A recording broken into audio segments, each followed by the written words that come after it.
Assalamualaikum warahmatullahi wabarakatuh. Kami dari kelompok 12 yang beranggotakan Nuri Asmawati, Umi Faijah, dan Tati Novianti. Pada kesempatan kali ini, kami akan membahas tentang bahasa Arab Fusha dan bahasa Arab Amiyah. Pengertian bahasa Arab Fusha dan bahasa Arab Amiyah. Bahasa Arab Fusha atau ragam standar adalah bahasa yang digunakan dalam Al-Quran, situasi resmi, pengubahan puisi, penulisan prosa, dan juga ungkapan-ungkapan pemikiran atau tulisan-tulisan ilmiah. Bahasa Arab Fusha juga biasa digunakan dalam bahasa pengantar resmi di kampus-kampus atau universitas-universitas Islam di Timur Tengah. Sedangkan bahasa Arab Amiyah atau ragam non-standar adalah ragam bahasa yang digunakan untuk urusan sehari-hari. Di negara-negara Arab yang terbentang dari Teluk Persia hingga Laut Mediterania terdapat aneka ragam dialek Amiyah atau ragam non-standar yang masing-masing memiliki perbedaan fonetik, kosakata, dan strukturnya.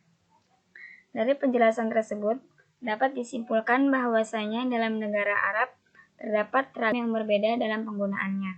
Apabila ditinjau dari segi sosiolinguistik ini, merupakan bentuk penilaian penutur tentang keberagaman isolek serta pemilihan sosial yang berkaitan dengan bahasa dan kelakuan berbahasa. Sejarah munculnya bahasa Arab Fusha dan Amiyah. Di zaman pra-Islam, masyarakat Arab ini mengenal stratifikasi kefasihan bahasa. Kabilah yang dianggap paling fasih ini dibanding yang lain adalah Quraisy, yang dikenal sebagai Surat Al-A'raf, pusatnya masyarakat Arab. Kefasihan bahasa Quraisy ini terutama ditunjang oleh tempat tinggal mereka yang secara geografis berjauhan dengan negara-negara bangsa non-Arab dari segala penjuru. Kefasihan berbahasa itu terus dipelihara hingga meluasnya ekspansi Islam keluar jazirah dan juga masyarakat Arab mulai berinteraksi dengan masyarakat bangsa lain. Dalam proses interaksi dan berbagai transaksi sosial lainnya, itu terjadi kesaling pengaruhan antara bahasa yang digunakan. Masyarakat Ajam belajar berbahasa Arab dan masyarakat Arab mulai mengenal bahasa mereka. Intensitas interaksi tersebut lambat laun mulai berimbas pada penggunaan bahasa Arab yang mulai bercampur dengan beberapa kosakata asing, baik dengan atau tanpa proses Arabisasi atau ta'rib. Pertukaran pengetahuan antar mereka juga berpengaruh pada pertambahan hajanah bahasa Arab, khususnya menyangkut hal-hal yang sebelumnya tidak diketahui masyarakat Arab ketika hidup isolasi dari bangsa lain. Masyarakat non-Arab juga kerap melakukan kesalahan dalam menggunakan bahasa Arab.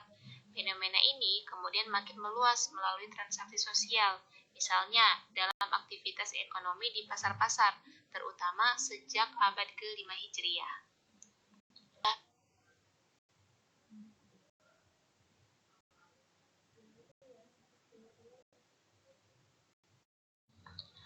Bahasa Amiyah ini mulai menyebar di beberapa tempat semisal Syam, Mesir, dan juga Sawan.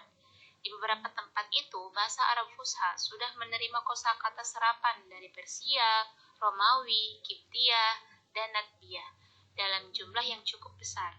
Karena itu, bahasa masyarakat mulai rusak dalam ukuran yang signifikan.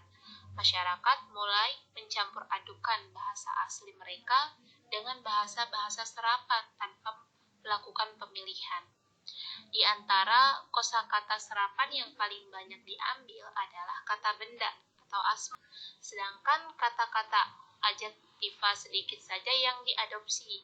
Banyaknya pengadopsian kata benda itu karena intensitas pemakaiannya lebih tinggi dibanding dengan jenis kata yang lain.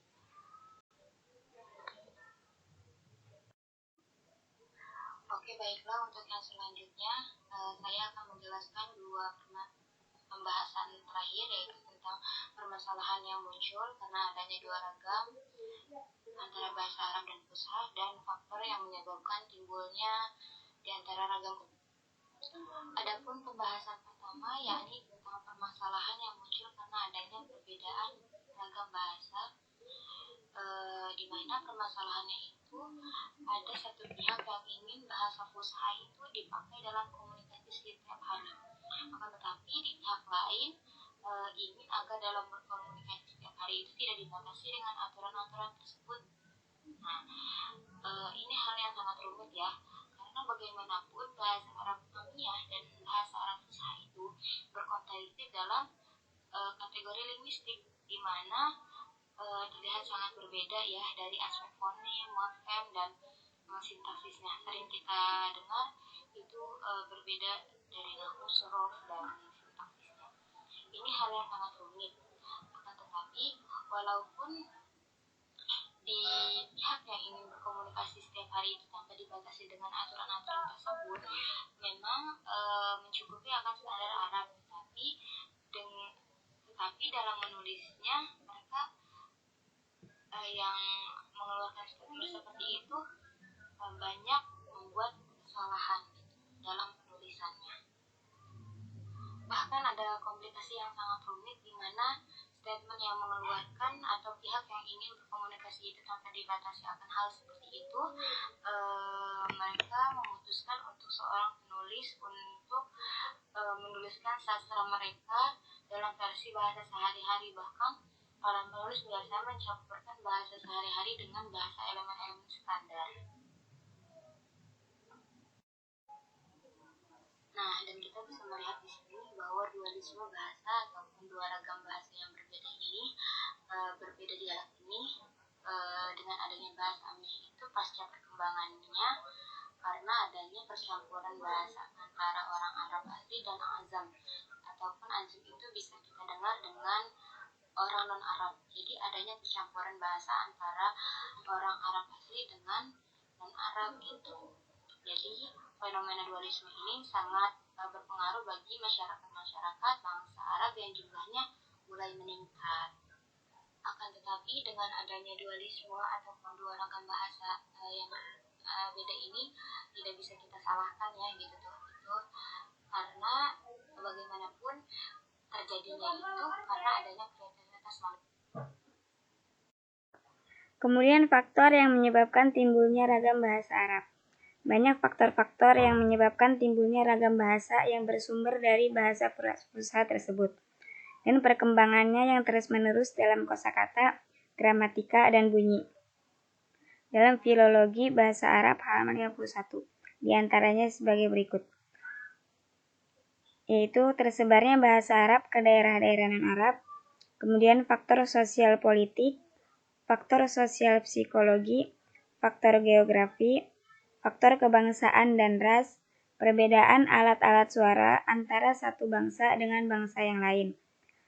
Kemudian perkembangan terus-menerus secara alamiah alat-alat suara. Kesalahan dengar dan hilangnya bunyi yang lemah.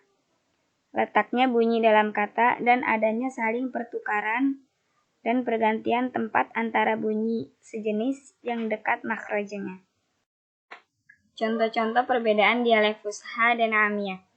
Bunyi jim atau ja yang dalam bahasa Fusha diucap dengan sedikit basah, berubah menjadi g yang kering.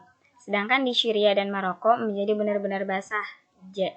Bunyi ta berubah menjadi t di sebagian daerah-daerah Mesir dan beberapa negara lain. Mereka mengucapkan kathirun, atsrun, samaniyatun, saubun, menggantikan kathirun, atsrun, samaniyatun, saubun. Karena beratnya pengucapan sa, bunyi qaf berubah menjadi hamzah dalam sebagian dialek Mesir, Aljazair dan Syria, seperti pengucapan atun, altun, ulbun, menggantikan kotun, kolbun, dan kultun, atau berubah menjadi g dalam dialek Mesir dan sejumlah dialek Arab lainnya, seperti pada kata kotun, kultun, akadun, nutkun yang dibaca menjadi nutgun, adgun, gultun, gotun, gotun dalam dialek bahasa Amiyah. Mungkin itu saja pembahasan dari kami. Kurang lebihnya mohon maaf. Terima kasih. Wassalamualaikum warahmatullahi wabarakatuh.